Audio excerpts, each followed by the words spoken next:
অর্থনীতির চাপে থাকায় বাজেটের লক্ষ্য অর্জন নিয়ে সিপিডির সংশয়, কালো টাকা সাদা করার সুযোগ রাখায় হতাশ হবেন সৎ করদাতা ও ব্যবসায়ীরা।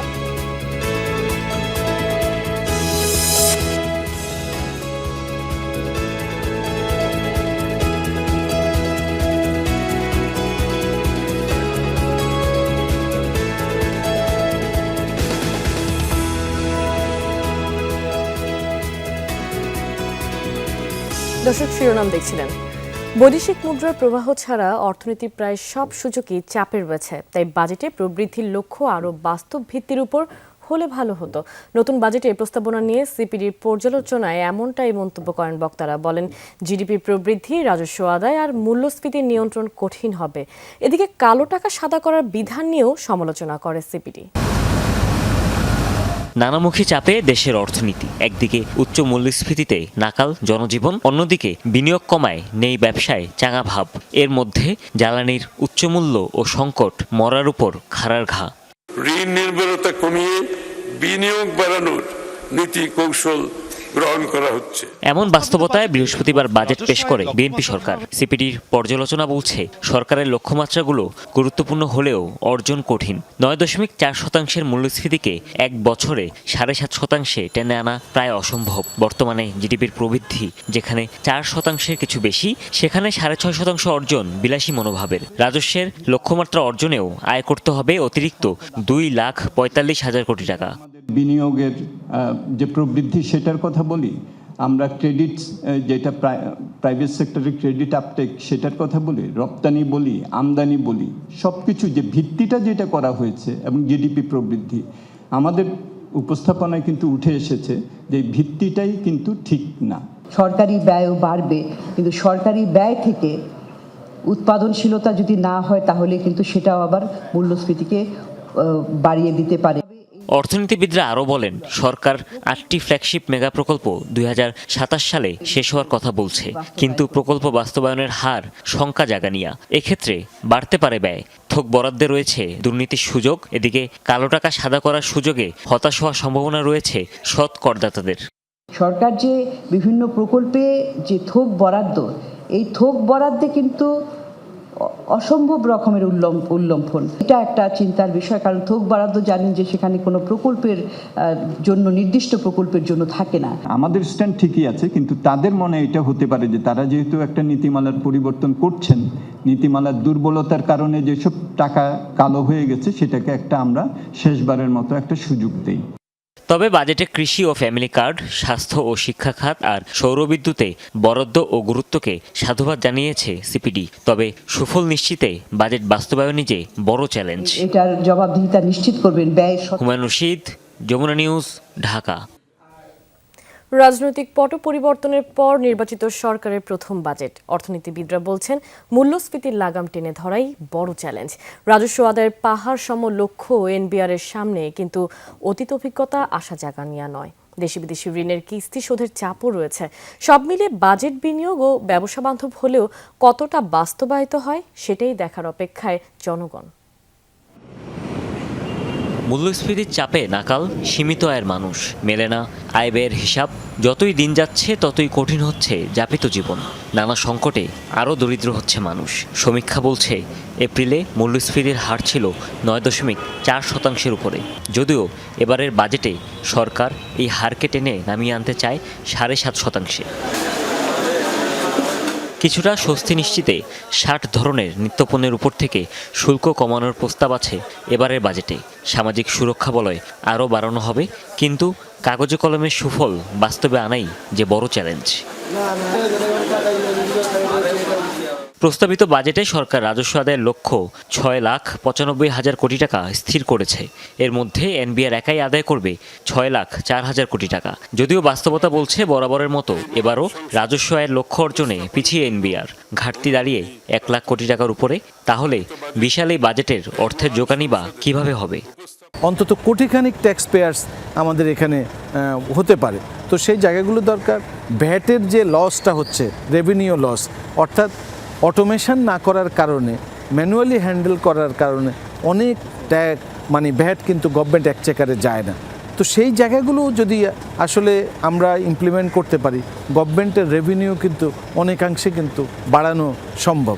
আমরা শঙ্কিত, এত বড় আমরা অতীত আমরা দেখেছি, যখনই যত বাজেটের আকার বেড়েছে রাজস্ব আহরণের লক্ষ্যমাত্রা বেড়েছে, কিন্তু রাজস্ব আহরণের লক্ষ্যমাত্রা বাড়ার পাশাপাশি ট্যাক্স নেটের আওতা কিন্তু কখনোই বাড়েনি। তো যার ফলে আমরা কিছু সংখ্যক ব্যক্তি যারা ট্যাক্স নেটের আওতার মধ্যে রয়েছি তাদের উপরেই কিন্তু এই প্রেশারটা বেড়েছে। প্রস্তাবিত বাজেটের আরেক দুশ্চিন্তার নাম বিশাল ঘাটতি, 2,43,000 কোটি টাকা। সংকট মেটাতে সরকার ব্যাংক খাত থেকে যত ঋণ নেবে তত ঋণ প্রবাহ সংকুচিত হবে বেসরকারি খাতে। বাজেট ঘাটতি যেটা হবে সেটা কিভাবে অর্থায়ন করা হবে? সরকার যদি বাজেট ঘাটতি অর্থায়নের জন্য যদি ব্যাংকিং সিস্টেমের উপরে নির্ভর করেন, গত বছর যেটা সরকার করেছিল, তাহলে যেটা হবে যে আমরা যেই বেসরকারি খাতে ঋণ প্রবাহের যেই চাপটা লক্ষ্য করছি সেটা কন্টিনিউ করবে। সেটা কন্টিনিউ করলে আসলে কোনোভাবেই অর্থনৈতিক প্রবৃদ্ধি ফেরত আসাটা সম্ভব হবে না। 9,38,000 কোটি টাকার বাজেটের মধ্যে দেশি বিদেশি ঋণের সুদ পরিশোধে ব্যয় হবে প্রায় 46,000 কোটি টাকা। আন্তর্জাতিক মুদ্রা বিনিময় হার বেড়ে গেলে অর্থবছর শেষে সুদ পরিশোধ বাবদ ব্যয় আরও বাড়তে পারে, এমন শঙ্কা অর্থনীতিবিদদের। হুমায়ুন রশিদ, যমুনা নিউজ, ঢাকা। এবারের বাজেট জনবান্ধব করার চেষ্টা করেছে সরকার। মানুষের জীবনমান উন্নয়নের জন্য প্রতিটি মন্ত্রণালয়ে বরাদ্দ বাড়ানোরও চেষ্টা করা হয়েছে, এমন মন্তব্য করেছেন সমাজ কল্যাণ প্রতিমন্ত্রী ব্যারিস্টার ফারজানা শারমিন পুতুল। সকালে নাটোরের বাগাতিপাড়ায় দুস্থদের মাঝে হুইলচেয়ার ও চেক বিতরণ অনুষ্ঠানে যোগ দেন তিনি। প্রতিমন্ত্রী বলেন, বাজেট নিয়ে বিরোধী দলের কোনো মন্তব্য থাকলে তা সরকারকে জানাতে পারেন। চলতি বাজেট জনকল্যাণমুখী হয়েছে কিনা সেটা কাজে গেলে বোঝা যাবে। বর্তমান ভঙ্গুর পরিস্থিতিতে যে বাজেট প্রণয়ন করা হয়েছে তা নিঃসন্দেহে সেরা বাজেট।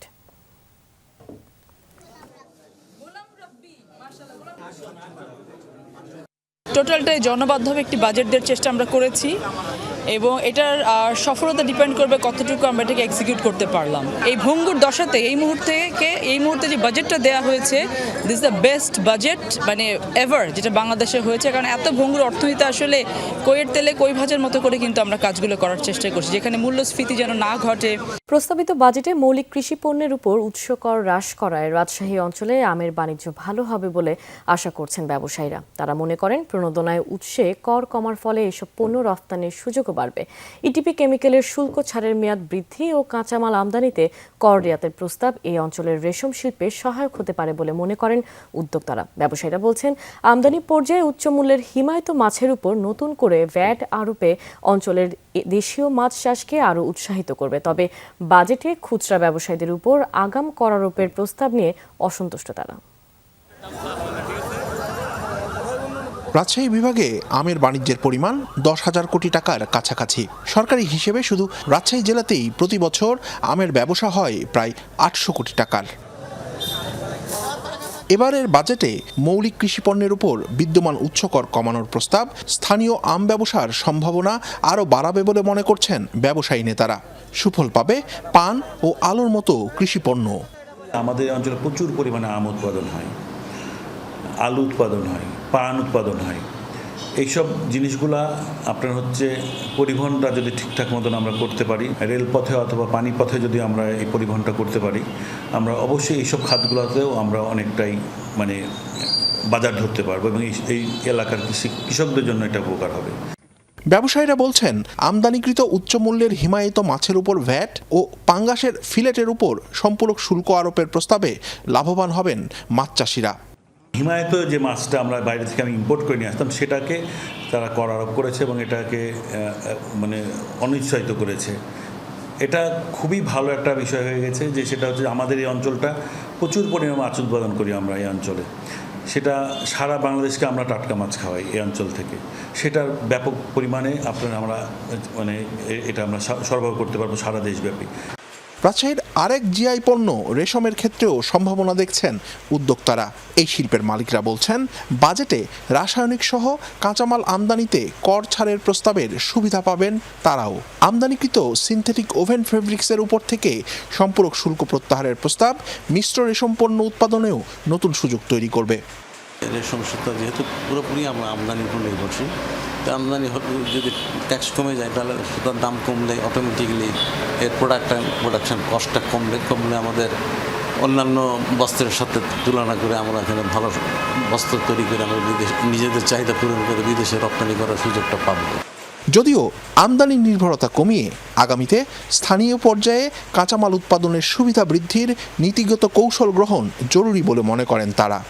কাঁচামাল তৈরি করতে, তুঁত গাছ চাষ করতে এই ল্যান্ডটা সরকারকে হয় লিজের মাধ্যমে হোক বা টাকা দিয়ে যে উদ্যোক্তা সে ক্রয় করেই হোক, যদি 3 বছর আমরা এই সুযোগটা পাই তাহলে আমার মনে হয় যে আমাদের দেশের চাহিদা পূরণ করে আমাদের দেশ থেকেই কাঁচামাল আমরা বিদেশে রপ্তানি করার সুযোগ পাবো। বাজেটে খুচরা ব্যবসায়ীদের উপর আগাম কর আরোপের প্রস্তাব নিয়ে অসন্তুষ্ট রাজশাহীর ব্যবসায়ী নেতারা। তারা মনে করেন এই কর এই অঞ্চলের ছোট ব্যবসায়ীদের অসম প্রতিযোগিতার মুখে ফেলবে। যতবার হাত বোতল হবে ততবার ভ্যাট যোগ হবে, মূল্য সংযোজন কর।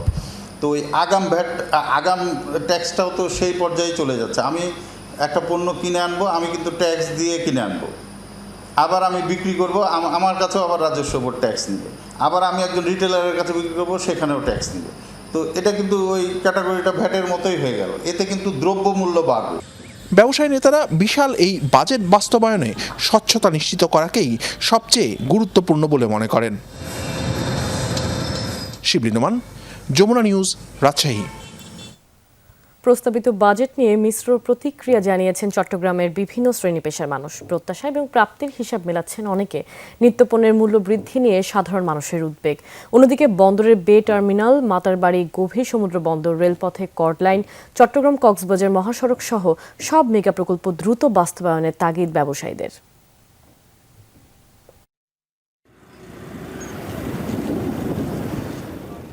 কর্ণফুলী নদীর তলদেশে টানেল এলিভেটেড এক্সপ্রেসওয়ে চালু হয়েছে আগেই। বাজেট ঘোষণার পর এবার চট্টগ্রাম বন্দরের বে টার্মিনাল, লালদিয়া চর টার্মিনাল, মেট্রো রেল ও মনোরেল, চট্টগ্রাম কক্সবাজার মহাসড়ক 6 লেন উন্নীত করা, মাতারবাড়ি গভীর সমুদ্র বন্দরের মতো মেগা প্রকল্পগুলোর দ্রুত বাস্তবায়নের দাবি চট্টগ্রামের ব্যবসায়ীদের। পাশাপাশি রেলপথে কর্ড লাইন চালুর মাধ্যমে ঢাকা চট্টগ্রামের দূরত্ব কমানোর বিষয়টিও আলোচিত হচ্ছে। 1.5 ঘন্টা সময় কমে যাবে, তাহলে 5 ঘন্টার জায়গায় 3.5 ঘন্টায় ঢাকা চট্টগ্রাম ট্রাভেল করা যাবে। এতে করে অনেকে যারা ইয়ের জন্য প্লেনে যাত্রা করা, আমার মনে হয় তারা এই লাইনে করবে। লালদিয়া চরসহ বিভিন্ন কন্টেইনার টার্মিনালগুলো কাজ চলছে, এগুলো যদি অবকাঠামো উন্নয়নের মাধ্যমে তাড়াতাড়ি যদি কাজগুলো শেষ হয় তাহলে আমাদের চট্টগ্রাম বন্দরের উন্নতি হবে। চট্টগ্রাম বন্দরের উন্নতি হইলে চট্টগ্রাম তথা সারা বাংলাদেশের উপকার হবে। যত বেশি পোর্ট ইউজার ফ্রেন্ডলি হবে, এটা ডেফিনেটলি দেশের জন্য ভালো। রেলপথে কিন্তু কোনো একটা জিনিস পয়েন্ট এ থেকে পয়েন্ট বিতে নেওয়া কিন্তু অনেক রিজনেবল কস্টে হয় কম্পেয়ারিং টু ট্রাকিং। গত কয়েক বছর ধরে চট্টগ্রামে আবাসিক এবং বাণিজ্যিক গ্যাস সংযোগ বন্ধ, ফলে সংকটে শিল্প কারখানা। সংকট নিরসনের পাশাপাশি চট্টগ্রামের উন্নয়নে প্রস্তাবিত মেগা প্রকল্প দ্রুত বাস্তবায়নের তাগিদ পেশাজীবীদের। কারোর উপর কোনো রকম নেগলেক্ট করে না, সবাইকে এটাকে সহযোগী হিসাবে নিয়ে আমাদের সরকারের উদ্যোগগুলিকে, সরকারের কর্মসূচিগুলোকে বাস্তবায়নের জন্য সবার সহায়তা সবাইকে নিয়ে এগোতে হবে। এই বাংলাদেশ সবার দেশ। যে ধরনের বাজেট এখানে প্রয়োজন আছে সেগুলি সঠিক সময়ে বাস্তবায়নের জন্য ছাড় করা হয়, তাহলে পরে এই প্রকল্পগুলির মাধ্যমে চট্টগ্রামের উন্নয়ন দৃশ্যমান হবে। বন্দরনগরীতে জলাবদ্ধতা ও যানজট নিরসনে সব সংস্থার মধ্যে সমন্বয় এবং বরাদ্দকৃত অর্থের সঠিক ব্যবহার নিশ্চিত করার দাবি সাধারণ মানুষের। তবে তাদের বড় দুশ্চিন্তা নিত্যপণ্যের মূল্য বৃদ্ধি এবং বাড়তি কর আরোপ নিয়ে। স্বাস্থ্যগত যে বরাদ্দটা দেওয়া হচ্ছে এটা খুবই পজিটিভ। এর সাথেও যেন কর্মসংস্থানের দিকটা যেন একটু দেখা হয়। ট্যাক্সের যে হার, এটা এখানে রেট অনেক কমে, কিন্তু ট্যাক্সের পরিমাণ আরও বেড়ে যাবে, কিন্তু ইনকাম বাড়তেছে না। ল্যাপটপের দাম কমাচ্ছে, ইলেকট্রিসিটি জিনিসের দাম কমাচ্ছে, এগুলো আমাদের সাধারণ মানুষের কোনো কাজে আসতেছে না। এগুলো আমাদের মতো সাধারণ জনগণের যেটা দরকার দৈনন্দিন জিনিসপত্র, এগুলো একটু দাম নিয়ে যদি একটু ভাবতেন। এখানে কোনো জনগণের কোনো প্রত্যাশা পূরণ হয় না। এটা সরকারি আমলারা এবং মন্ত্রীরা তাদের পকেট বাড়ি করার জন্য এই বাজেট করায়। শহীদুল সুমন, যমুনা নিউজ, চট্টগ্রাম। দর্শক, বাজেট প্রস্তাবনার সার্বিক দিক তুলে ধরতে সংবাদ সম্মেলনের আয়োজন করেছে অর্থ মন্ত্রণালয়। আমরা সরাসরি চলে যাচ্ছি সেখানে। তারপরে আবার একটা ইন্টেরিয়াম গভর্নমেন্ট এই সময়টাতে বাজেটের সত্যিকার যে ফিলিং, বাজেটের সত্যিকার যে কার্যক্রম, যেটা জনগণের চিন্তায় প্রতিফলন ঘটার কথা, সেই বিষয়টা আমরা বিগত বহু বছর ধরে, ১.৫ শতকের উপর ধরে দেশবাসী আমি মনে করি সেটা মিস করেছে। বাজেট বলতে মূলত আমরা জনগণের ইচ্ছার প্রতিফলনের কথা বলি। আমাদের সংবিধানও বলেছে যে জনগণের ইচ্ছাই, জনগণের সম্মতিতে দেশ চালাতে হবে। আজকে বহুদিন পরে দীর্ঘ সংগ্রাম, ১.৫ দশকের উপরে সংগ্রাম, তারপরে জুলাই আগস্টের সংগ্রাম, সবার অবদানের খেলা। অনেকে জীবন দিয়েছেন, অনেকে পঙ্গু হয়েছেন, অনেকে বিভিন্নভাবে লাঞ্ছিত হয়েছেন, ব্যবসা বাণিজ্য চাকরি বাকরি হারিয়েছেন।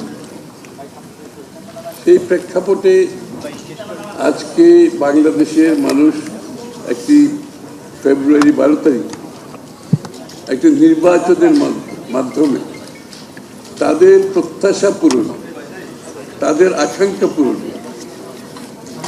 একটি নির্বাচিত সরকার আমরা পেয়েছি। এবং বাংলাদেশ জাতীয়তাবাদী দল 2/3 অধিক পার্লামেন্টের সিট নিয়ে সরকার গঠন করেছে এবং এই সরকারের প্রতি মানুষের প্রত্যাশা অনেক, আকাঙ্ক্ষা আকাশচুম্বী। এবং আপনারা জানেন সেই ইচ্ছার, সেই প্রত্যাশার, সেই আকাঙ্ক্ষার প্রতিফলন ঘটানোর জন্য কম সময়ে হলো 1.5-2 মাসের মধ্যে আমরা চেষ্টা করেছি সবার সাথে কথা বলতে, সবার মতামত নিতে, সবার ইনপুট নেওয়ার জন্য। 2 মাসের মধ্যে যতটুকু সম্ভব আমরা পুরোপুরিভাবে চেষ্টা করেছি। এবং আপনারা আরো লক্ষ্য করবেন যে এই বাজেটের প্রেক্ষাপটটা এই জন্যই যে একটু ভিন্ন, যে সত্যিকার অর্থে বাংলাদেশের প্রত্যেকটি মানুষকে নিয়ে, প্রত্যেকটি নাগরিককে নিয়ে তাদের জীবনযাত্রার মান, তাদের ভবিষ্যৎ সব সময় বাজেটে প্রতিফলিত হয় না। এবারের বাজেটে আমরা চেষ্টা করেছি প্রতিটি মানুষকে আমাদের বাজেট চিন্তায় নিয়ে আসার জন্য। একেবারে আমি যখন বলছি প্রতিটি মানুষকে, সবাইকে আনার চেষ্টা করেছি আমরা। আমার যদি ভুল না হয়ে থাকে, কোনো শ্রেণী, পেশা, ধর্ম, বর্ণ কেউ এই বাজেটের আওতার বাইরে এখন আছে বলে আমি মনে করি না।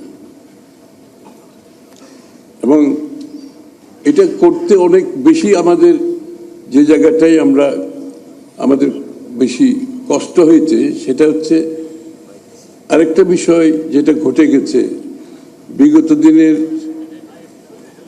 দীর্ঘ 1.5 দশকের অধিক সময় দেশের সম্পদ লুণ্ঠন হয়েছে, দেশের প্রতিষ্ঠানগুলো ভেঙে দেওয়া হয়েছে, অর্থনীতি একটা ভঙ্গুর অবস্থায় চলে এসছে, রাজনৈতিক অধিকার, সামাজিক অধিকার প্রশ্নবিদ্ধ হয়েছে।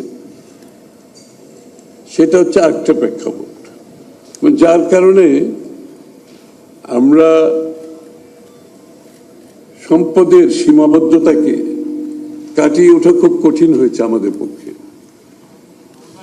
এই সীমাবদ্ধতার মধ্যে এই উচ্চ আকাঙ্ক্ষা এবং সবাইকে একটা ইনক্লুসিভ বাজেট করতে গেলে এটা একটা কঠিন বিষয়। তার মধ্যে আমরা চেষ্টা করেছি, আমি আগেও বলেছি, প্রতিটি মানুষকে এই বাজেটের আওতায় আনার জন্য। এবং এই জন্য আমাদের স্লোগানটি ছিল এরকম, অর্থনীতিকে গণতন্ত্রায়ন করা। এবং এই প্রেক্ষাপটটা আরো বেশি ধারণ করতে হয়েছে, কারণ এর আগে অর্থনীতিটা ছিল পৃষ্ঠপোষকতার অর্থনীতি, কিছু মানুষের জন্য অর্থনীতি, কিছু গোষ্ঠীর জন্য অর্থনীতি, অথবা কিছু অর্গানাইজড গ্রুপের জন্য অর্থনীতি। যে মানুষগুলো অর্গানাইজ না, যারা পৃষ্ঠপোষকতা পায় নাই, যারা অর্থনীতির ভাবনার বাইরে ছিল, আমরা এই মানুষগুলোকে আনার চেষ্টা করেছি। এবং সবার জন্য এই বাজেটে আপনারা লক্ষ্য করবেন, অ্যালোকেশন ওয়াইজ আমাদের এই সীমিত সম্পদের মধ্যে, সীমাবদ্ধতার মধ্যেও সকলের জন্য কম বেশি অ্যালোকেশন দেওয়া আছে, প্রোগ্রাম দেওয়া আছে এবং রোড ম্যাপ দেওয়া আছে। শুধুমাত্র যে পলিসি নীতিমালা নয়, আমরা কিন্তু রোড ম্যাপ দিয়েছি। এটা বাস্তবায়ন করতে গেলে আমাদের কি কি করতে হবে সেটাও কিন্তু পরিষ্কারভাবে বলা হয়েছে। এই জন্য এই বাজেটটি একটু ভিন্নধর্মী, এটার প্রেক্ষাপট কিন্তু একটু ভিন্ন, এটার ভাবনা চিন্তা দর্শন একটু ভিন্ন। এছাড়া গত 1.5 দশকে বিশ্বের অর্থনৈতিক কর্মকাণ্ডে একটা বড় ধরনের পরিবর্তন হয়েছে এবং এই পরিবর্তনটা হলো রুল বেসড ইকোনমিক অর্ডার থেকে বিশ্ব সরে গিয়ে একটা প্রোটেকশনিস্ট অর্ডারে চলে গেছে। সুতরাং যে রুল বেসড অর্ডারের উপর ভিত্তি করে আগে অর্থনীতি চলতো, সেটা থেকে আমরা অনেক দূরে সরে গেছি, বিশ্ব সরে গেছে, বিভিন্ন দেশ সরে গেছে। দ্বিতীয় কথা হচ্ছে, যুদ্ধ বিগ্রহ has become a new normal. এখান থেকে আমরা বেরোতে পারছি না। আজকে ইউক্রেন, কালকে মধ্যপ্রাচ্য, প্রতিনিয়ত কিছু না কিছু ঘটছে, যার কারণে স্বাভাবিক অর্থনৈতিক কর্মকাণ্ড বিঘ্নিত হচ্ছে, যার কারণে দেশের অর্থনীতিগুলো প্রপার পরিকল্পনার মাধ্যমে একটি অর্থনৈতিক বাস্তবায়নের দিকে যাওয়া কঠিন হয়ে গেছে। আমাদের বেলায় সেই চ্যালেঞ্জটা আরো বেশি বড়, কারণ আমরা যেটা ইনহেরিট করেছি বিগত ফ্যাসিস্ট সরকার, তারপর ইন্টেরিয়াম গভর্নমেন্ট থেকে, তারপরে যুদ্ধ মিলে আমাদের চ্যালেঞ্জটা আরো বেশি বড় হয়ে গেছে।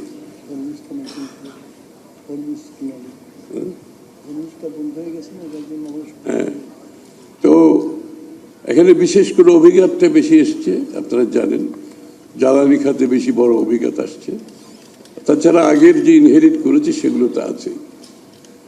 এই প্রেক্ষাপটে বাজেট করতে গিয়ে সবাইকে মাথায় রেখে সবার জন্য বাংলাদেশ ডেমোক্রেটাইজেশন, গণতন্ত্র, অর্থনীতির গণতন্ত্রায়ন এবং একটি মৌলিক নৈতিক ভিত্তির উপর একটি দেশ পরিচালনার ভিত্তি, দেশ পরিচালনার বিষয়টাও আমাদের বিবেচনা ছিল, যে নীতি নৈতিকতার মাধ্যমে আমরা যেখানে ওয়েস্টফুল কোনো ইকোনমি করতে পারবো না। তার উপরে আবার সীমিত সম্পদও রয়ে গেছে, যে কারণে আমরা একটা কথা বারবার বলেছি, আমরা আমাদের ব্যয়গুলো হবে, প্রত্যেকটি ব্যয়ের পিছনে, প্রত্যেকটি প্রকল্পের পিছনে আমরা ক্রাইটেরিয়া করেছি, 4টা ক্রাইটেরিয়া। একটা হচ্ছে ভ্যালু ফর মানি, একটা হচ্ছে রিটার্ন অন ইনভেস্টমেন্ট, একটা হচ্ছে জব ক্রিয়েশন, একটা হচ্ছে এনভায়রনমেন্টাল কনসিডারেশন। এই 4টি কনসিডারেশনের উপর ভিত্তি করে আমরা আগামী দিনের প্রকল্পগুলো বাস্তবায়নের দিকে নিয়ে যাওয়ার কথা পরিষ্কারভাবে বলেছি। সবকিছু মিলিয়ে আমি একটু সংক্ষিপ্ত করে, কারণ আসলে বক্তৃতার চেয়ে বেশি দরকার আপনাদের প্রশ্ন শোনা, প্রশ্ন উত্তর। আমরা আসছি কিন্তু আপনাদের প্রশ্ন উত্তর দেওয়ার জন্য, এবং যে কারণে আমরা বিশ্বাস করি যে একটি গণতান্ত্রিকভাবে নির্বাচিত সরকারের প্রধান দায়িত্ব হচ্ছে জবাবদিহিতা, জনগণের কাছে জবাবদিহিতা। তো সেই ভিত্তিতে আমি বেশি দীর্ঘ কোনো বক্তব্য রাখতে যাচ্ছি না। এবং এই বাজেটটি আপনাদের গতকাল 4 ঘন্টার অধিককাল সময়ে যে বাজেটটি দেওয়া হয়েছে, আমার পক্ষে খুব কঠিন ছিল 4 ঘন্টা ধরে একটা বাজেট বক্তব্য দেওয়া। কিন্তু আমি সুখের সাথে বলছি সবাই ধৈর্য ধরে বসেছিল, সাংবাদিক ভাইয়েরা বসেছিল, সংসদের ভিতরে আনইন্টারাপ্টেড একটা একটা একটা পরিবেশ ছিল, যেটা একটা ভালো সাইন গণতন্ত্রের জন্য। তো সুতরাং আমি আর কিছু বেশি বক্তব্য না দিয়ে, আমার মনে হয় আপনারা বাজেটে তো নিশ্চয়ই পেয়েছেন, বাজেট সম্বন্ধে গতকাল আপনাদের কাছে নিশ্চয়ই হস্তগত হয়েছে, যে ইনফরমেশনগুলো আপনাদের হাতে গেছে।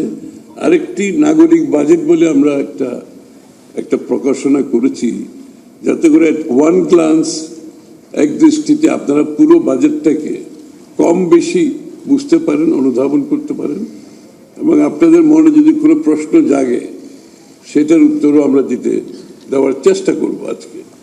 তো আমি এই পর্যায়ে আমার মনে হয় আর কোনো বক্তব্য না রেখে আপনাদের সামনে আপনাদের প্রশ্নের অপেক্ষায় আছে, আপনারা প্রশ্ন করতে পারেন। মাননীয় অর্থমন্ত্রী, আপনাকে সাধুবাদ জানাই। মাত্র 3 মাসে একটি সুন্দর বাজেট দিয়েছেন। গত 3 মাস আপনারা দায়িত্বে আছেন, আমরা গত 3 মাসে হাজার হাজার লাইনে আপনাদের সমালোচনা করেছি। এখন 3 লাইনে আমি আপনাদের প্রশংসা করতে চাই এই বাজেটটা পাওয়ার পরে। আমার নাম তাকি মোহাম্মদ জুবাইর, আমি ডেইলি টাইমস অফ বাংলাদেশে কাজ করি। প্রথম প্রশংসা হলো এই যে বাজেটটা আমাদের এসেছে 9,38,000 কোটি টাকার বাজেট। এই বাজেটের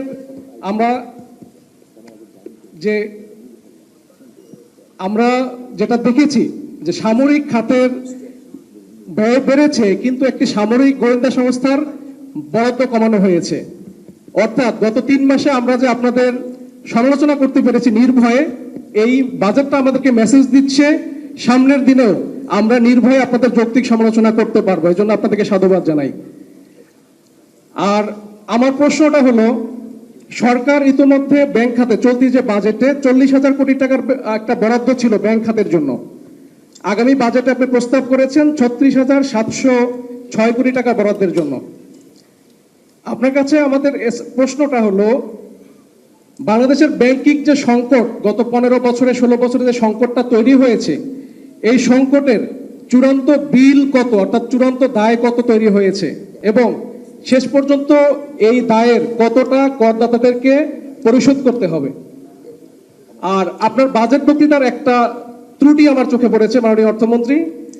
আপনার বাজেট বক্তৃতায় কর্মসংস্থানকে কেন্দ্রীয় অগ্রাধিকার দিয়েছেন, কিন্তু কোনো জাতীয় কর্মসংস্থানের লক্ষ্য বা খাতভিত্তিক চাকরি সৃষ্টির লক্ষ্য স্পষ্ট করা নেই আপনার বক্তৃতায়। তাহলে আগামী 5 বছরে সরকার কত চাকরি সৃষ্টি করবে এবং কোন খাত থেকে কত চাকরি আসবে? ধন্যবাদ। মাননীয় মন্ত্রী, আমি আবুল কাসেম, আমি বিজনেস স্ট্যান্ডার্ড পত্রিকায় কাজ করি। মাননীয় মন্ত্রী, আপনাকে অভিনন্দন জানাচ্ছি। আপনি সুন্দর একটা বাজেট পেশ করেছেন এবং দায়িত্ব গ্রহণের 3-3.5 মাসের মধ্যে। এবং বাজেটটা হচ্ছে আমরা যেটুকু বুঝতে পারছি যে আপনারা ব্যবসায়ীদেরকে বড় ধরনের সুযোগ সুবিধা দিয়েছেন, যে তারা বিনিয়োগ করবে, কর্মসংস্থান হবে। দরিদ্র মানুষের জন্য আপনারা সোশ্যাল সেফটি নেট বাড়িয়েছেন, সরকারের যে সিগনেচার প্রকল্প, ফ্যামিলি কার্ড, কৃষক কার্ড, সেগুলির ব্যাপক বিস্তার করছেন।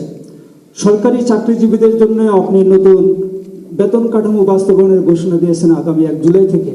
মাননীয় মন্ত্রী, 2015 সালে যখন নতুন পে স্কেল বাস্তবায়ন করা হয়, তখনকার অর্থমন্ত্রী বলেছিলেন যে বেতন 100% বাড়ছে, সুতরাং ঘুষ দুর্নীতি কমে যাবে। কিন্তু আমরা দেখছি এবং এখনো দেখি যে সরকারি হসপিটালে একটা ট্রলি নিতে হলে টাকা দিতে হয়, একটা বেড নিতে হলে টাকা দিতে হয়, ভূমি অফিসে একজনের জমি আরেকজনের নামে খারিজ করে দিয়ে বসে থাকে টাকা খেয়ে। আমরা সাধারণ জনগণ কোনো সেবাই হচ্ছে বিনা পয়সায় পাই না সরকারি অফিসারদের টাকা না দিয়ে। আপনি এটা এনশিওর করার জন্য আপনার সরকার কি করবে সেটা যদি দয়া করে আমাদেরকে স্পষ্টভাবে জানান, তাহলে আমরা খুব আনন্দিত হব। আরেকটা বিষয় মাননীয় মন্ত্রী বলতে চাচ্ছি যে আপনার বাজেট বক্তব্যে আপনি উল্লেখ করেছেন যে আপনার সরকার এই আগামী অর্থ বছরে বাজেটে পরিচালন ব্যয় প্রায় 73% থেকে কমিয়ে 66% নামিয়ে আনার চেষ্টা করছে। এটাকে আমরা সাধুবাদ জানাই যে আপনি পরিচালন ব্যয় কমানোর চেষ্টা করছেন, কিন্তু পরিচালন ব্যয়ের বিভিন্ন খাতে বরাদ্দ দেখে আমাদের মনে হয়েছে এখানে অঙ্কের খেলা হয়েছে। যেমন আপনার হচ্ছে ব্যাংক ঋণের সুদ বাবদ যে টাকা বরাদ্দ রাখা হয়েছে, অর্থ মন্ত্রণালয়ের অফিসাররাই বলছেন যে প্রকৃত ব্যয় এর চেয়ে বেশি হবে। সাবসিডির ক্ষেত্রে যে বরাদ্দ রাখা হয়েছে সেটাও এর চেয়ে বেশি হবে, এবং আমরা দেখছি যে গত অর্থ বছরের চেয়ে আপনি সাবসিডিতে 19,000 কোটি টাকা বরাদ্দ কমিয়েছেন। তাহলে আসলে কি এখানে অঙ্কের খেলা হয়েছে, নাকি সামনে গ্যাস বিদ্যুতের দাম বা আদার জিনিসের দাম আরো বাড়িয়ে আপনি সাবসিডি কমানোর চেষ্টা করছেন? এই দুটো বিষয় জানার জন্য অনুরোধ করছি। ধন্যবাদ। মাননীয় অর্থমন্ত্রী, আমি আপনাকে শুরুতে ধন্যবাদ জানাই একটি বড় বাজেট দেওয়ার জন্য। আমি মিজান চৌধুরী, আমি আগামী সময় আছি। আমার মাননীয় অর্থমন্ত্রী, আপনার কাছে আমার স্পেসিফিক একটা কোশ্চেন। আমরা কি মানে এতগুলো প্রশ্ন তো আর পরে ট্র্যাক রাখা মুশকিল হবে। এটাই লাস্ট কোশ্চেন, এরপর আপনি হয়তো আপনার মতো 3টা কোশ্চেন উত্তর দিতে পারবেন। আমরা প্রশ্নের উত্তর দিতে অসুবিধা নেই, একসাথে না করে, কারণ ট্র্যাক না থাকলে তো প্রশ্নগুলো অ্যাড্রেস করা যাবে না। আচ্ছা, এটা করে রাখি, তারপর আমরা চেষ্টা করবো উত্তর দেওয়ার জন্য। জি জি। তো আপনি বাজেটে এবার মূল্যস্ফীতি 7.5% পূর্বাভাস দিয়েছেন, এটা আপনাকে ধন্যবাদ। যদিও মূল্যস্ফীতি এখন প্রায় 9 উঠতে চলছে, কিন্তু আমার প্রশ্ন হলো যে এই বাজেটে আপনি অর্থনীতিকে ইনজেকশন দেওয়ার জন্য টাকার প্রবাহ বাড়ানোর একটা লক্ষ্যমাত্রা রেখেছেন। পাশাপাশি বাজেটটা গত বছর চলতি বাজেটের চেয়ে অনেক বড়। এর চেয়ে বড় সংকট হচ্ছে মধ্যপ্রাচ্যে যে যুদ্ধ, এটা সংকট, এবং জ্বালানি তেলের মূল্য সংকট। এই 3টা সংকটকে মোকাবেলা করে আপনার যে মূল্যস্ফীতি, সেটা আগামীতে কতটা বাস্তবসম্মত সেটা একটু বলবেন।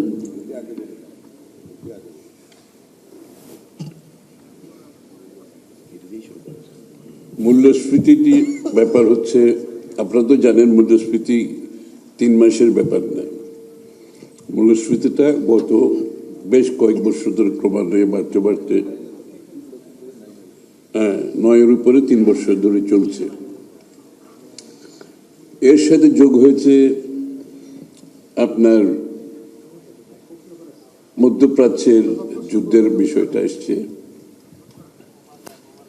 তারপর আপনারা জানেন ব্যাংকগুলোতে যেহেতু বিরাট একটা ক্যাপিটাল ঘাটতি হয়ে গেছে লুটপাটের কারণে, লন্ডারিং এর কারণে, যে জন্য কস্ট অফ ফান্ড কিন্তু অনেক বেশি রয়ে গেছে। এটার প্রতিফলন কিন্তু মূল্যস্ফীতিতে পড়ছে।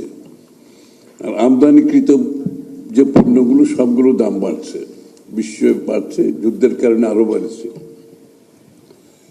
সুতরাং আমরা আশা করছি যে আগামী দিনে আমরা যে রিফর্মসের কথাগুলো বলেছি, রিফর্মসের মাধ্যমে কস্ট অফ ডুইং বিজনেসটা আমরা কমানোর চেষ্টা করছি। আপনি লক্ষ্য করবেন আমাদের দেশে এই একটা ব্যবসা করতে গেলে শুরু থেকে শেষ পর্যন্ত যে কস্টটা আসে, এটা কিন্তু আপনার মূল্যের সাথে যোগ হচ্ছে। যেমন একটা পারমিশন পেতে একটা কোম্পানি করতে 6 মাস থেকে 1 বছর হয়ে যায়, এবং এটা অনেকগুলো ডিপার্টমেন্টে যেতে হয়, এবং অনেকগুলো সময় নষ্ট হয়, এবং অনেকগুলো জায়গায় তাদেরকে খরচ করতে হয়। একটু এর থেকে আর বেশি কিছু বললাম না, খরচ করতে হয়, এটা তো সত্য কথা। দ্বিতীয়ত ব্যাংকের ইন্টারেস্টের কথা আমি বললাম। তৃতীয়ত আমাদের দেশে যে প্রক্রিয়ার মাধ্যমে মালগুলো খালাস হয় পোর্ট থেকে, ফর এক্সাম্পল ওখানে তো ইম্পোর্টগুলো সবাই আসে, পোর্ট ইটসেলফে ওখানেই অধিক খরচ তাদেরকে করতে হয় বিভিন্ন কারণে। মাল খালাস থেকে শুরু করে ডেলিভারি নেওয়া পর্যন্ত, বাসায় পৌঁছা পর্যন্ত, ফ্যাক্টরিতে পৌঁছা পর্যন্ত অনেক বেশি খরচ হয়। এই প্রসেসের পুরো প্রসেস একটা ব্যবসার যে প্রসেস, তারপর আপনার বিভিন্ন ডিপার্টমেন্টে ট্যাক্সেশন সহ সব জায়গায় যে আমরা ইনএফিসিয়েন্সি আমাদের আছে, আমাদের বিভিন্ন কস্ট বেড়ে যাচ্ছে, সবকিছু মিলিয়ে আমাদের যে মূল চেষ্টাটা হচ্ছে ইনফ্লেশন, এক্সটার্নাল ইম্প্যাক্টের উপর যে ইনফ্লেশন হয়, এটা আমাদের কিছু করার থাকে না। আমরা চেষ্টা করতে হবে এই সিচুয়েশনে আমরা আমাদের কস্টটা কিভাবে কমিয়ে আনতে পারি ব্যবসা বাণিজ্যে। ইতিমধ্যে তেলের মূল্য, গ্যাসের মূল্য ইত্যাদির কারণে আবার একটা ইম্প্যাক্ট হয়েছে। কারণ তেল গ্যাসের মূল্য বাড়ানো মানে ফার্টিলাইজার মূল্য বাড়বে, এবং সব কিছুতে এটার একটা রিফ্লেকশন থাকবে। সুতরাং এক্সটার্নালি যে ইনফ্লেশনটা পুশ করছে এটা আমাদের খুব বেশি কিছু করার থাকে না, কিন্তু আমাদের ডোমেস্টিক্যালি যে জায়গাগুলো নিয়ন্ত্রণ করলে আমাদের কস্ট অফ ডুইং বিজনেস কমবে। কারণ আপনারা জানেন আমাদের কস্ট অফ ডুইং বিজনেসে, ইজ অফ ডুইং বিজনেসে বাংলাদেশ একেবারে তলানিতে বিশ্বে, ওই মানদণ্ডে আমরা একদম তলানিতে। ইজ অফ ডুইং বিজনেস তলানির অর্থ হলো আপনার cost of doing is also going high. সুতরাং আমরা অ্যাড্রেস করতেছি এই জায়গাগুলোতে। আপনি কালকে বক্তব্যে খেয়াল করেছেন, এগুলো অনেকগুলো ডিরেগুলেশন থেকে শুরু করে বিভিন্ন জায়গায় কস্ট কমিয়ে আনার জন্য আমরা অনেকগুলো পদক্ষেপ নিচ্ছি। এই পদক্ষেপগুলো যদি বাস্তবায়ন করতে পারি, আমাদের ইন্টারনালি কস্ট অফ ডুইং বিজনেসটা যদি আমি কমাই আনতে পারি, এটার একটা ইম্প্যাক্ট ইনফ্লেশনের উপর আগামী দিনে হবে। সাপ্লাই চেইন এনশিওর করতে হবে, এবং সাপ্লাই চেইন একেবারে অরিজিন থেকে আমার ডেস্টিনেশন পর্যন্ত গ্লোবাল যে প্রাইসিংটা, এগুলো আমাদেরকে ক্লোজ মনিটরিং করতে হবে। এবং এইখানে আমরা অ্যাডহক বেসিসে কেনাকাটা না করে আমাদের একটা লং টার্ম প্রকিউরমেন্ট প্রোগ্রাম থাকতে হবে। ফর এক্সাম্পল, আমাদের জ্বালানি সিকিউরিটির জন্য আমাদের কমপক্ষে 3 মাসের জ্বালানি আমাদের নিয়ন্ত্রণে থাকতে হবে, আমাদের রিজার্ভে থাকতে হবে। আমাদের ফুড সিকিউরিটির জন্য আমাদের কমপক্ষে এরকম একটা সময় থাকতে হবে। ফার্টিলাইজার সব কিছুতে একটা এই জায়গাটায় যদি আমরা প্রপার প্ল্যানিংয়ের মাধ্যমে, যেমন আমি একটা এক্সাম্পল দিই, এই তেল কেনার সময়, গ্যাস কেনার সময় যে স্পট বাইং আমরা করেছি, স্পট বাইংয়ে তো আপনি জানেন আপনার কোনো নিয়ন্ত্রণ নেই কস্টের উপর। আপনাকে যা বলছে তা কিনতে হবে, 2 ঘন্টার নোটিশ 3 ঘন্টার নোটিশে আপনাদেরকে কিনতে হয়েছে। এই জন্য এই অ্যারেঞ্জমেন্টগুলো বিগত দিনে করা হয়নি। আমরা একটা লং টার্ম গ্যাসের উপরে, তেলের উপরে, ফুড সিকিউরিটির উপরে আমরা সাইলোজ, গোডাউন এগুলোর মাধ্যমে একটা বাফার স্টক সবসময় রাখতে পারলে আমাদের কস্ট অনেক কমে যাবে। পোর্টে যদি আমরা এফিসিয়েন্সি বাড়াই, ট্রান্সপারেন্সি আনি, কস্ট আপনার দুর্নীতিটা কমাতে পারি, পোর্টে কস্ট কমে যাবে। এইভাবে প্রত্যেকটি ক্ষেত্রে আমরা অ্যাড্রেস করতেছি, একটা একটা বক্স আমরা টিক করতেছি যে কিভাবে কস্টটা কমানো যায়। আর মূল্য নিয়ন্ত্রণ, বাজার নিয়ন্ত্রণ, পুলিশ দিয়ে, র্যাব দিয়ে, সরকারি লোকজন দিয়ে মূল্য কোনোদিন নিয়ন্ত্রণ হয় না। এটা আরেকটা ভুল ধারণা। আপনাকে মূল্য নিয়ন্ত্রণ করতে হবে আপনার পলিসির মাধ্যমে এবং আপনার ম্যানেজমেন্টের মাধ্যমে। সুতরাং আমাদের পলিসিগুলো যদি আমরা ঠিকমতো বাস্তবায়ন করতে পারি, আমি মনে করি আমাদের ইনফ্লেশন কন্ট্রোল করা খুব কঠিন হবে, মনে করি না। আরেকটা প্রশ্ন কি ছিল? হ্যাঁ, বেতন বৃদ্ধি।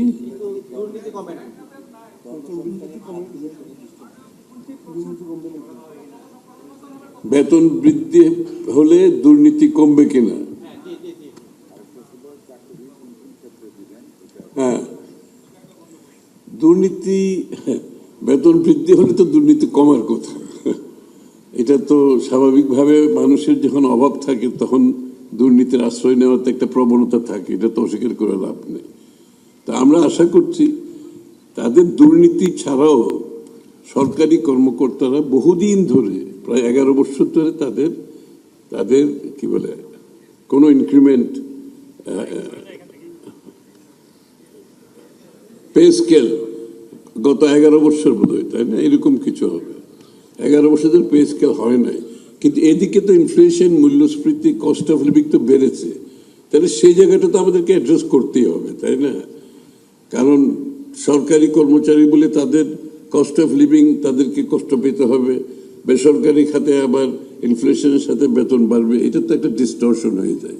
সুতরাং এই জায়গাটাই আমরা আশা করছি এটার সাথে সাথে দুর্নীতিও কমবে স্বাভাবিকভাবে।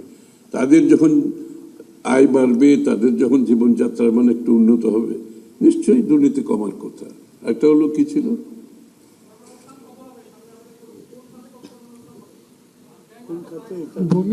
কোন খাতে কত চাকরি হবে।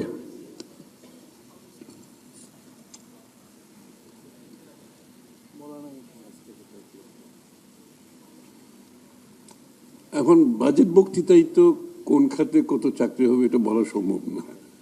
আমরা তো বিস্তারিত বলেছি, আইসিটি সেক্টরে কত হবে, ইন্ডাস্ট্রিতে কত হবে, এগ্রিকালচারে কত হবে, বিদেশে কত হবে, দেশে কত হবে, আত্মকর্মসংস্থান কত হবে, প্রত্যেকটি স্বাস্থ্য খাতে 1 লক্ষ লোক, মানে এগুলো তো অ্যাকচুয়ালি সবকিছু বলা হয়েছে, কিন্তু আমরা হয়তো এগুলোর বিপরীতে সংখ্যাগুলো বসাই দেয়।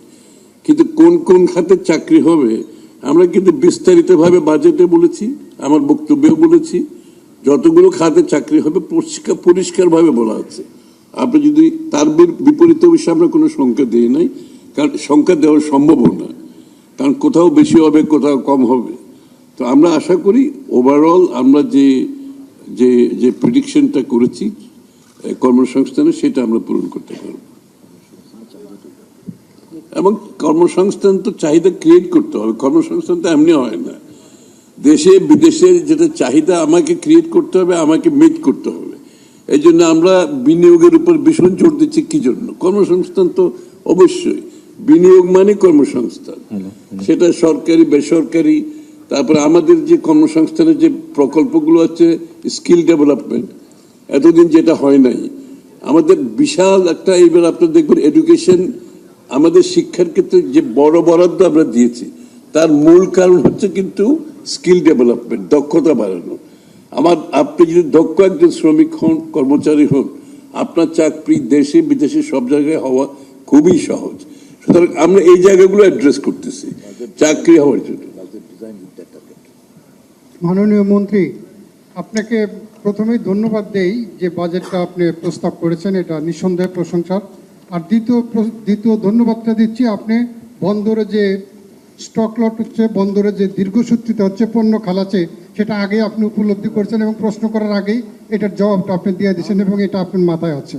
তো আমার প্রশ্ন হচ্ছে, আমার নাম জীবন ইসলাম, আমি ডেইলি অবজারভার পত্রিকায় কাজ করি। আমার প্রশ্ন হচ্ছে যে আপনি ব্যাংকিং সেক্টর সংস্কারের জন্য বরাদ্দ রেখেছেন, কিন্তু সাম্প্রতিক সময়ে একটি রাজনৈতিক দল ইসলামী ব্যাংক নিয়ে যে আন্দোলন করতেছে, ইসলামী ব্যাংকের থেকে এবং মোটা অঙ্কের টাকা ইতিমধ্যে তুলে নেওয়া হয়েছে। ইসলামী ব্যাংক বাংলাদেশ ব্যাংকের কাছে 10,000 কোটি টাকা তারল্য সংকটের জন্য তারা চেয়েছে। এই অবস্থায় ইসলামী ব্যাংককে আপনি কিভাবে কন্ট্রোল করবেন এবং কিভাবে এটাকে নিয়ন্ত্রণ করবেন? Thank you. আমার মনে হয় বাংলাদেশ ব্যাংকের গভর্নর সাহেব এটার উত্তর দিলে ভালো হয়। গভর্নর সাহেব আছে তো? গভর্নর সাহেব রেসপন্স করছেন, অসুবিধা নেই। Thank you. না, আপনারা জানেন আমরা যখন কাজ শুরু করি ব্যাংকিং সেক্টরের প্রায় 1/3 টাকা চুরি হয়ে গেছে আসলে। আর এই 35%, 36% এনপিএল দিয়ে আমাদের যাত্রা শুরু। সো শুরু থেকে আমাদের যেটা চেষ্টা ছিল সেক্টরটাকে স্টেবিলাইজ করা প্রথম, তারপরে রিক্যাপিটালাইজ করা। এটা হচ্ছে নিয়ম যেটা, সেটাই আমরা করার চেষ্টা করছি।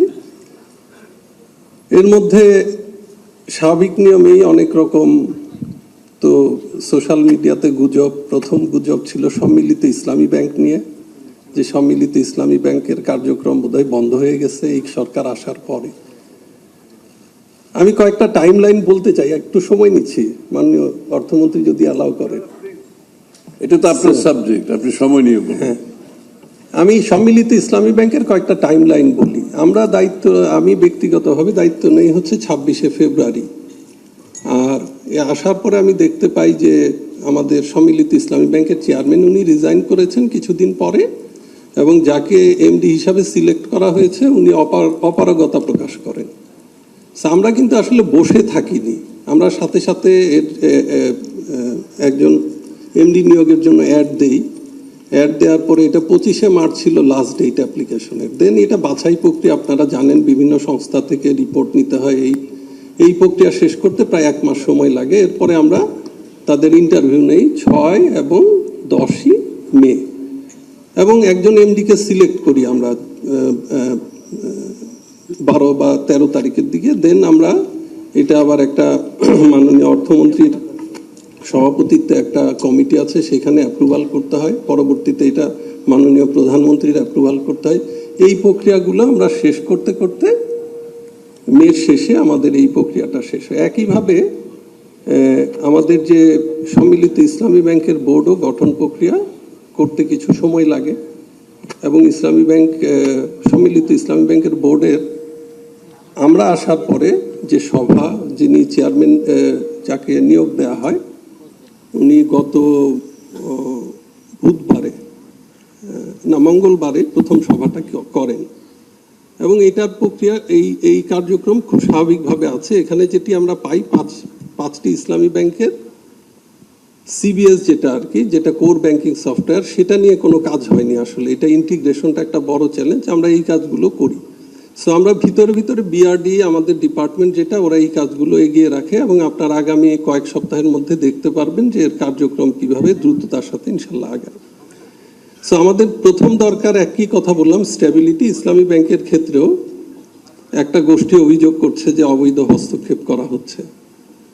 ইসলামী ব্যাংকে আমরা এসে একটি বোর্ড পাই, যেই বোর্ডটি অন্তর্বর্তী সরকার কর্তৃক গঠিত। এখানে 5 জনের একটি বোর্ড ছিল। এর মধ্যে একজন সদস্যের ব্যাপারে কিছু অনিয়মের অভিযোগ আসে। আমরা তাকে বদলাই হচ্ছে মার্চ মাসের 16 তারিখে। এর বাইরে আমাদের কোনো কার্যক্রম ছিল না।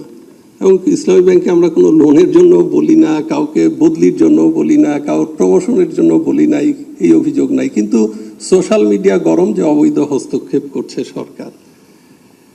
সো এখন যেটা হয়েছে যে আমাদের ঈদের আগের দিন সকাল থেকে দেখলাম স্লোগান হচ্ছে যে চেয়ারম্যানের পদত্যাগ চাচ্ছে। তৎকালীন যিনি চেয়ারম্যান ছিলেন উনি বিকালে পদত্যাগ করেন। সো স্বাভাবিকভাবে এখানে যেহেতু 5 জনের বোর্ড আর একটা সিস্টেমিক ব্যাংকে আসলে বোর্ড এই মিনিমাম 5 জন ছাড়া এটা চলবে না। তো আমাদের তাৎক্ষণিক একটা নিয়োগ দিতে হয় খুব অল্প সময়ের মধ্যে, যেটা আমাদের কাছে অপ্রত্যাশিত ছিল। অল্প সময়ে আমরা নিয়োগ দিই। এরপর থেকে দেখলাম যে এর মানে অস্থির করার একটা প্রচেষ্টা আছে। সো আমরা আশা করছি যে বাংলাদেশ ব্যাংকে আমাদের কিছু নিয়ম কানুন আছে, কিছু টুলস আছে, সেই টুলসগুলো আমরা প্রয়োগ করবো আগামী কয়েকদিনের মধ্যেই। এটাতে আমার মনে হয় না যে যারা আমানতকারী তাদের কোনো অসুবিধা হবে। তারা তাদের আমানত যে কোনো সময় ফ্রিলি তুলতে পারবেন, এটাতে কোনো সমস্যা নেই। কয়েকটি তথ্য দিয়ে রাখি আমি। জুলাই 2024-এ ইসলামী ব্যাংকের এডি রেশিও ছিল আসলে 93-র মতো, কিন্তু অত্যন্ত অস্বাভাবিকভাবে আমরা মার্চে এসে দেখলাম 97-98, অর্থাৎ ডিপোজিটের প্রায় 97-98। তো আমরা ওনাদেরকে কমাতে বলি যে এটা তো আমাদের ইসলামী ব্যাংকে হাইয়েস্ট লিমিট হচ্ছে 92। সো এইটা তো স্বাভাবিক, আমাদের স্ট্যাবিলিটির জন্য বলতে হয়, কিন্তু এটা না কমে এখন এটা প্রায় 98-এর মতো আছে। সো আমার মনে হয় না যে ইসলামী ব্যাংক নিয়ে কোনো সমস্যা হবে সামনে, কারণ অ্যাজ পার রুলস আমরা যেটা হয়, এবং আমি মনে করি ইসলামী ব্যাংকের ম্যানেজমেন্ট সেই কাজগুলো করছেন এবং করবেন, এবং ইসলামী ব্যাংকের বোর্ডও আমার ধারণা এই ব্যাপারে সজাগ আছেন, তারা কাজ করবেন। আর আমাদের কাছে যেই সাপোর্টগুলো দিতে হয়, ইমার্জেন্সি লিকুইডিটি সাপোর্ট, সেগুলো আমরা দিব। ফলে এটা নিয়ে আমার মনে হয় না খুব একটা সমস্যা আছে।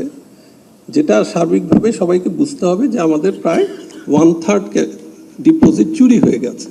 তো এইরকম একটা ব্যাংকিং সিস্টেমকে স্ট্যাবিলাইজ করতে সবাইকে ধৈর্য ধরতে হবে, এবং আমি সমস্ত জনগণের সহযোগিতা চাই, ডিপোজিটারের সহযোগিতা চাই, এবং আমরা পর্যায়ক্রমে দেখবেন আপনারা দীর্ঘদিন জমে থাকা প্রবলেমও ইনশাল্লাহ আগামী সপ্তাহ বা পরের সপ্তাহ থেকে কয়েকটা এনবিএফআই নিয়ে প্রবলেম আছে, আমাদের সমাধান প্রক্রিয়া শুরু হচ্ছে। যেটা 12 বছর ধরে যেই আমানতকারীরা টাকা পাচ্ছিল না, ইনশাল্লাহ দেখবেন যে আগামী 1 বা 2 সপ্তাহ পরে সেই এনবিএফআইগুলো নিয়েও আমাদের কার্যক্রম শুরু হবে এবং তারা তাদের টাকা ফেরত পাবেন। আমি মনে হয় থ্যাংক ইউ অনেক সময় দেওয়ার জন্য। ধন্যবাদ মাননীয় অর্থমন্ত্রী। আমার নাম হাসান আরিফ, আমি জাতীয় অর্থনীতিতে কাজ করি। মাননীয় অর্থমন্ত্রী, আমি আসলে ভূমিকা ছাড়া কথা বলতে চাচ্ছি। সেটা হচ্ছে যে 9,38,000 কোটি টাকার বাজেট, এই বাজেটে ঘাটতি হচ্ছে 3,38,000 কোটি টাকা। এখন খুব প্রশ্ন হচ্ছে যে চলতি অর্থ বছরে হচ্ছে 7,90,000 কোটি টাকার যে বাজেট, এই বাজেটও হচ্ছে আপনি হচ্ছে ঘাটতি পূরণ করার জন্য আপনাকে ব্যাংক নির্ভরতা বাড়াতে হয়েছে, যে কারণ হচ্ছে যে আপনার রাজস্ব আহরণের যে টার্গেট, সেই টার্গেট ফুলফিল হচ্ছে না। আপনাদের প্রেডিকশনই বলতেছে যে সর্বোচ্চ 70% বা 60% প্লাস হতে পারে। তো এই এত বিশাল বাজেট, এত বিশাল ঘাটতি, আপনি কি আবার ব্যাংক নির্ভরশীল হয়ে উঠবেন নাকি? হ্যালো, হ্যাঁ, আপনি কি আবার ব্যাংক নির্ভরশীল হয়ে উঠবেন নাকি হচ্ছে আপনার কোনো বিকল্প কোনো পলিসি আছে সেটা যদি একটু বলতেন। আর হচ্ছে আর সবচেয়ে বড় বিষয় হচ্ছে যে আপনি কর্মসংস্থানের বিষয়গুলোকে যেহেতু অস্পষ্ট রেখেছেন, এটা আমরা আশা করব যে আপনারা এই কর্মসংস্থানের প্রক্রিয়াটা আপনারা খুব আরো ভালোভাবে সমাধান করতে পারবেন। আর মাননীয় মন্ত্রী, আমার হচ্ছে আরেকটা বিষয় হচ্ছে যে আপনি সবসময় বলেন যে আপনি তৈলমুক্ত একজন মানুষ, তো আপনার দায়িত্বকালীন সময়ে আপনি সর্বোচ্চ মানে ওয়েল প্রুফ থাকবেন, এটা প্রত্যাশা করি। ধন্যবাদ। মাননীয় মন্ত্রী, আমি দৌলত আক্তার মালা, ফিনান্সিয়াল এক্সপ্রেসে কাজ করি। মাননীয় মন্ত্রী, আপনার বাজেটটা ভালো হয়েছে এবং আরো ভালো লেগেছে পাবলিকেশনটা। এটা নতুন এবং খুবই রিডেবল, সেজন্য আপনাকে ধন্যবাদ এবং আপনার টিমকেও ধন্যবাদ। মাননীয় মন্ত্রী, আজকে আমার যে প্রশ্নটা সেটা আসলে আমার না, আমার আম্মা, উনার হচ্ছে 87 ইয়ার্স ওল্ড। উনি আপনার কাছে একটা জিনিস জানতে চেয়েছেন যে আপনি এত এত জায়গায় কর ছাড় দিলেন, আপনি সঞ্চয়পত্রে কেন করটা ডাবল করলেন, যেখানে প্রবীণরা একটা আয়ের সংস্থান এবং অনেক প্রবীণরা সঞ্চয়পত্র আয়ের ওপরে নির্ভর করে থাকেন, তো সেই ক্ষেত্রে সঞ্চয়পত্রের কর কেন ডাবল করলেন মাননীয় মন্ত্রী? সম্ভবত আমার আম্মা ওই লাইভটা দেখছেন, আশা করি প্রশ্নটা ঠিকভাবে পাবো। ধন্যবাদ। মাননীয় মন্ত্রী মহোদয়, আমি শাহনওয়াজ করিম বলছি, সময়ের আলোর ভারপ্রাপ্ত সম্পাদক। মাননীয় মন্ত্রী, গতকাল বৃহস্পতিবার 3:07 মিনিটে যখন আপনি বক্তৃতা শুরু করলেন, আমি তন্ময় হয়ে শুনছিলাম। আর তন্ময় হয়ে শোনার সঙ্গে সঙ্গে আবার মার্কিন কবি এমিলি ডিকসনের হোপ নামে একটি কবিতার কথা মনে হচ্ছিল। যে কবিতাটা হচ্ছে আশা। আশা হচ্ছে আমাদের পালকওয়ালা পাখি, যা আমাদের আত্মার মধ্যে বসবাস করে। এই আশার কথা শুনিয়েছেন আপনি মধ্যবিত্তদের, যে মধ্যবিত্তরা আশা করছে টিসিবির ট্রাকের পেছনে তাদের আর মুখ লুকাতে হবে না। কিন্তু এত আশার মধ্যেও কিছু কিছু ক্ষেত্রে আমাদের কিছু দুরাশা থেকে যায়। আমি আপনাকে এখন 1 বছর আগে ফিরে নিতে চাই। গত 2025 সালে 3রা জুন যখন অর্থ উপদেষ্টা সালেহ আহমেদ সাহেব বাজেট বক্তৃতা দিয়েছিলেন, তারপর পরই আপনি রিয়াকশন দিয়েছিলেন, সেটা হচ্ছে আগামী দিনের সরকারের জন্য খুব একটা সহজ হবে না মানে সরকার চালানো, কিন্তু সেই সরকারে তো আপনারা নতুনভাবে আসছেন, আপনারা নিশ্চয়ই চালাতে পারবেন আমি আশা করি। কিন্তু একই সঙ্গে আপনি বলেছেন ঋণ নিতে গেলে অর্থনীতি ক্ষতিগ্রস্ত হবে। এখন আমার একটা প্রশ্ন, আপনারা যে ঘাটতি পূরণ করবেন যে উৎস থেকে, সেই উৎস মধ্যে অন্যতম হচ্ছে ব্যাংক ঋণ, এক্ষেত্রে অর্থনীতির কোনো ক্ষতি হবে কি না? হ্যালো, মাননীয় অর্থমন্ত্রী, আমি শাহ আলম খান বলছিলাম আজকের পত্রিকা থেকে। আপনার কাছে আমার প্রশ্ন হচ্ছে, আপনার উপস্থাপিত বাজেটের কেন্দ্রীয় দর্শন 2টা গুরুত্বপূর্ণ সূচক, একটা হচ্ছে ইনফ্লেশন আর একটা হচ্ছে আপনার জিডিপি প্রবৃদ্ধি আর কি। এখন আমার প্রশ্নটা হচ্ছে, আপনি বাজেটটাকে মানে একটা ব্যালেন্স বাজেট দেওয়ার চেষ্টা করেছেন, ইতিমধ্যে সেটা সবাই বলেছে, আপনিও বলেছেন। কিন্তু আমার প্রশ্নটা এখানে, একটা অর্থনীতিতে যখন অতিমাত্রার দর্শক, চলছে বাজেট উত্তর সংবাদ সম্মেলন, আমরা সরাসরি যুক্ত ছিলাম সেখানে। আর এই ছিল বিজনেস টুডের এখনকার আয়োজনে। এতক্ষণ সাথে থাকার জন্য ধন্যবাদ সবাইকে।